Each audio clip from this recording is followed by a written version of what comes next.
तो सबसे पहले अभी हम जो पिछला क्लास को छोड़े थे वहां पर उससे हम आगे बात को बढ़ाते हैं। अपवर्तन के बाद एक पार्श्विक विस्थापन टॉपिक आता है। क्या है पार्श्विक विस्थापन? उसको जैसा समझिए।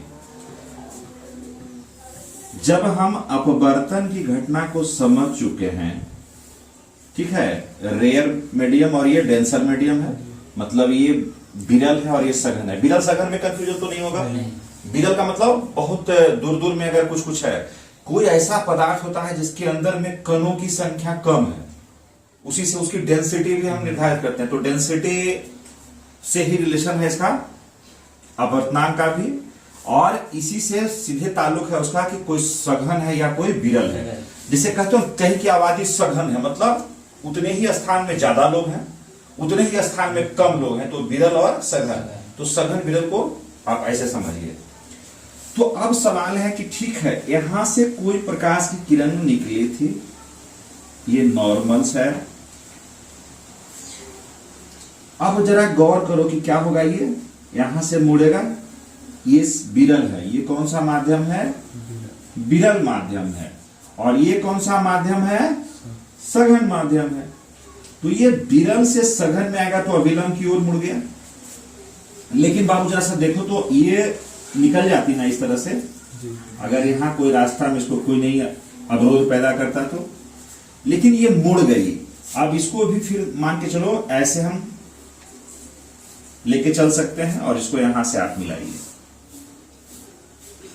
ये इसके रास्ता में कितना का परिवर्तन हुआ था? इसकी जो लंबिक दूरी है, इसकी जो दूरी, आपस की दूरी, जो लंबिक दूरी है, यही हमारा पार्श्विक विस्थापन है। क्या है? पार्श्विक विस्थापन है ये, ठीक है। मतलब ये जो डिस्टेंस मुड़ा, देखो यहां जाना चाहिए था लेकिन अब ये यहां से निकला है ना, तो इसका मतलब ये जो डिस्प्लेसमेंट है, विस्थापन का मतलब क्या होता है? यहां से यहां चला गया। तो ये जो विस्थापन हुआ, ये कितना, ये क्या हुआ? ये इस प्रकाश की किरण का ये क्या है? पार्श्विक विस्थापन। समझ में आया ना? ये टॉपिक है पार्श्विक विस्थापन। इसके बाद जो हमें करना था, इस मेरे ख्याल से अब अपवर्तनांक पर हम आते हैं। तो अपवर्तनांक के विषय में अभी हम जस्ट पहले ही बता रहे थे कि किसी भी पदार्थ का, सबका अपना अपना अपवर्तनांक है। मतलब कितना अपवर्तन कर सकता है, उसका वो डिजिट, उसका अपवर्तनांक कहलाएगा। और अभी बताए ये निर्धारण कैसे हुआ कि उस जो पार्टिकुलर हम ऑब्जेक्ट ले रहे हैं उसके अंदर में उसके कणों की डेंसिटी कितनी है, यही उसके अपवर्तनांक को क्या करेगा? डिसाइड करेगा, ठीक है, कि अपवर्तनांक उसका ज्यादा होगा या कम होगा। अभी तक के ज्ञात जितने भी पदार्थ, उसमें हीरा का अपवर्तनांक बहुत ज्यादा बताया जाता है, और इसीलिए अपवर्तनांक का ही चक्कर है कि हीरा चमकता है। अदरवाइज उसका क्या वैल्यू होता है? हीरा का वैल्यू क्यों है?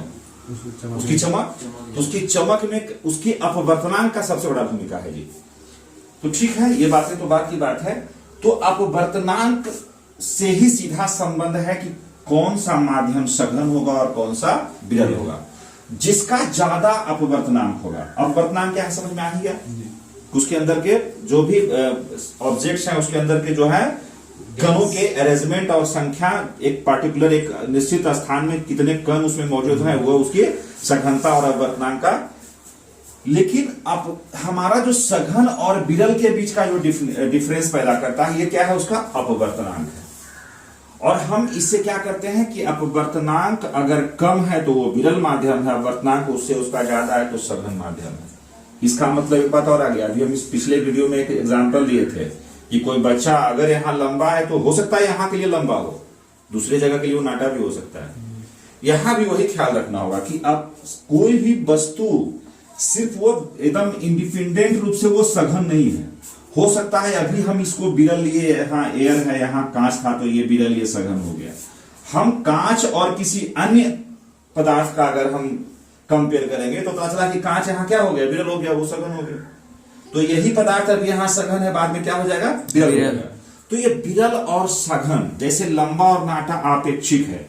अभी तुम लोगों के बीच में हम लंबे हैं तो हम लंबे हैं, लेकिन किसी फील्ड में हो सकता है तुम लोग तो वहां के भीड़ की अपेक्षा में कौन लंबा है और कौन नाटा है, उसी प्रकार अपवर्तनांक भी सेम एग्जैक्टली है। तो अपवर्तनांक से ज्यादा इंपॉर्टेंट है आपेक्षिक अपवर्तनांक। तो आपेक्षिक अपवर्तनांक क्या है कि मान के चलते हैं कि हम लोग हवा को मान लेते हैं इकाई के रूप में, क्योंकि निर्वात यहां संभव है नहीं, निर्वात है सब जगह संभव है, पता है ना, निर्वात संभव नहीं। निर्वात मतलब जहां बिल्कुल कुछ भी नहीं हो, और कुछ भी नहीं हो कहीं ऐसा पॉसिबल है नहीं, तो हम हवा को लेते हैं जनरली।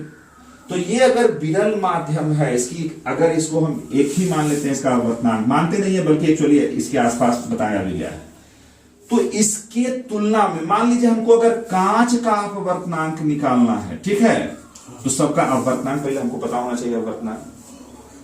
तो यहां पर हम पहले सबसे पहले किसका ले लेंगे, हम एयर का ही ले लेते हैं, उसके बाद हम ग्लास का ले लेते हैं अपवर्तनांक, ठीक है। हम किसका ले लेंगे, ग्लास का ले लेंगे, और एयर का और ग्लास का जो कंपेयर करेंगे दोनों का अपवर्तनांक लिख करके, और जो मान हमको आएगा वही आपेक्षिक अपवर्तनांक होगा, और ये डिसाइड करेगा कौन सघन और कौन विरल है।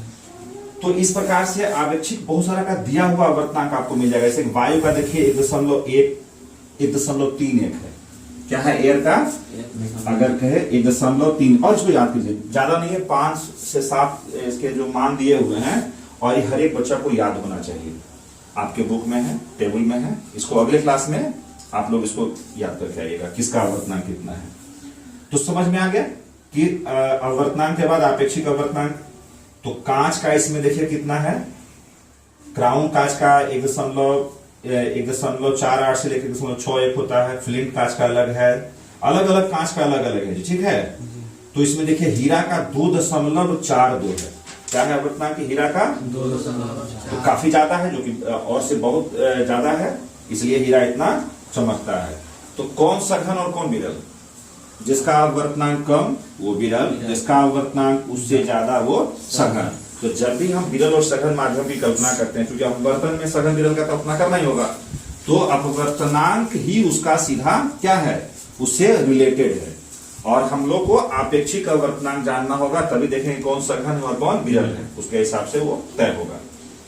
इसके बाद जो है नेक्स्ट टॉपिक है अपवर्तन का नियम। आइए आप परावर्तन का नियम तो देखे थे, परावर्तन का नियम में क्या था, आई और आर वहां बराबर था, यहां बराबर लग रहा है कि होगा कभी नहीं। अगर होगा तो इसका मतलब कब, जब मुड़ा कहीं अपवर्तन नहीं हुआ तब होगा, अगर अपवर्तन नहीं हुआ तब नहीं होगा जी।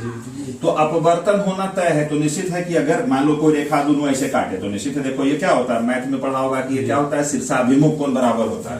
तो यहाँ भी शीर्षा वर्टिकल अपोजिट एंगल, तो ये इक्वल हो जाता है। लेकिन जब भी अपवर्तन होगा, या तो बड़ा हो जाएगा या तो छोटा हो जाएगा, यानी आई में भी छोटा भी हो सकता है, बड़ा हो सकता है। कब कब, सघन और विरल का जब चेंज करेंगे तो लेकिन इसका एक संबंध है कि किसी पार्टिकुलर रे के लिए, किसी खास किरण के लिए, जब हम किसी खास किरण को एक विरल माध्यम से सघन माध्यम में ले जाते हैं तो अपवर्तन होगा, मुड़ेगा, तब इसके इस अपवर्तन कोण की जया मतलब साइन आई, जया हिंदी नाम है, उसको अंग्रेजी में ही हम लोग साइन कहते हैं।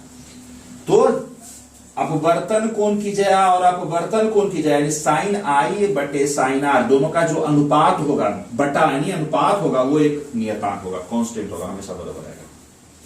जितना भी ले, जितना मुड़ेगा, लेकिन बार बार वो क्या देगा, एक कांस्टेंट राशि देगा। तो एक नियम क्या हो गया कि जब हम किसी खास किरण को, जब हम यहां से पार्टिकुलर इसको क्या करेंगे, जब ये इंटर करेगा तो इसके साइन आई मतलब साइन आई बटे sine r equal to constant, जिसको कि हिंदी में हम लोग क्या बोलेंगे, नियतांक, एक कांस्टेंट राशि आएगी। ये हो गया इसका पहला नियम, और इसको स्नेल का नियम भी कहते हैं। इसको और क्या कहते हैं, ये पता करने वाले वैज्ञानिक जो थे वो क्या थे, स्नेल से, इसलिए इसको स्नेल का नियम भी हो सकता है, बल्कि कभी आ जाए, कभी पूछा जाए कि स्नेल का नियम क्या है, तो बता दोगे कि परावर्तन का जो एक नियम है, दो ही नियम है, एक नियम जो है क्या है, स्नेल का नियम है, और एक उसमें परावर्तन में क्या था कि आपतित किरण, अविलंब, आपतन बिंदु, अपवर्तित किरण, ये सारे एक ही बिंदु पर फिर हो गया कि नहीं हो गया? वहां भी अरे इधर हो जाए भाई, इसके अंदर हो, लेकिन इसी बिंदु पे सबका क्या है, सबका मिलना है। तो सभी एक ही तल पर या एक ही बिंदु पे होते हैं। अपवर्तन का एक नियम ये हो गया। इसको पहला कहिए, इसको दूसरा कहिए। दोनों नियम इसमें से, लेकिन ये दो नियम हो गया। कौन कि एक तो हो गया साइन आई बटे साइन आर का मिला के कांस्टेंट, यानी अपवर्तन कोण की जया और आपतन कोण की जया और अपवर्तन कोण की जया का अनुपात क्या होता है? एक निश्चित कांस्टेंट फिक्स राशि है, नियतांक है। और दूसरा आपतित किरण, अपवर्तित किरण आपतन बिंदु पर डाला गया लंब, सभी तीनों एक ही तल में होते हैं। इसके बाद मेरे ख्याल से अब प्रकाश के अपवर्तन का दैनिक जीवन में उपयोग चर्चा काफी हुआ। हम पिछले क्लास में ही काफी डिटेल में चर्चा की कि दैनिक जीवन में कहां कहां इसको महसूस करते हैं, कहां कहां देखते हैं। तो सबसे पहले याद कीजिए कि हम क्या बताए थे कि जब भी प्रकाश की किरण विरल से सघन में प्रवेश करेगी, अविलंब की ओर मुड़ जाएगी। सघन से विरल में जाएगी, अविलंब से दूर भाग जाएगी। और उसके बाद जो आप है कि अगर प्रकाश की किरण, देखो इसको जरा सा फिगर से समझो कि अगर तिरछा आया तब तो मुड़ा, ठीक ना। लेकिन अगर किसी पिंड पर, अगर ये है, मान लीजिए ये पारदर्शी पदार्थ है, अगर लंबवत आएगी, देयर इज नो चेंज, कोई डायवर्सन नहीं होगा। और यहां पर ये लंबवत ऐसे सामने प्रवेश करेगी, अपवर्तन यहां पर इस तरह से नहीं होगा, इसका पथ नहीं बदलेगा जब ये लंबवत होगा तब। तो दैनिक जीवन में इसका उपयोग समझ में आ गया। और इसके बाद हमारा है प्रिज्म, जो कि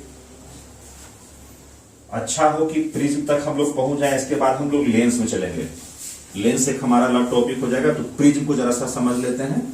तो फिलहाल इतना समझ में आने में कहीं कोई दिक्कत है तो बोलिए। और प्रिज्म संभव है सामने में रहता, विद्यालय होता तो निश्चित हो प्रिज्म सामने में रख करके बताया जाता। प्रिज्म तुम लोग देखा तो नहीं होगा? नहीं। ठीक है, हम कोशिश करेंगे कि प्रिज्म आप देख सके।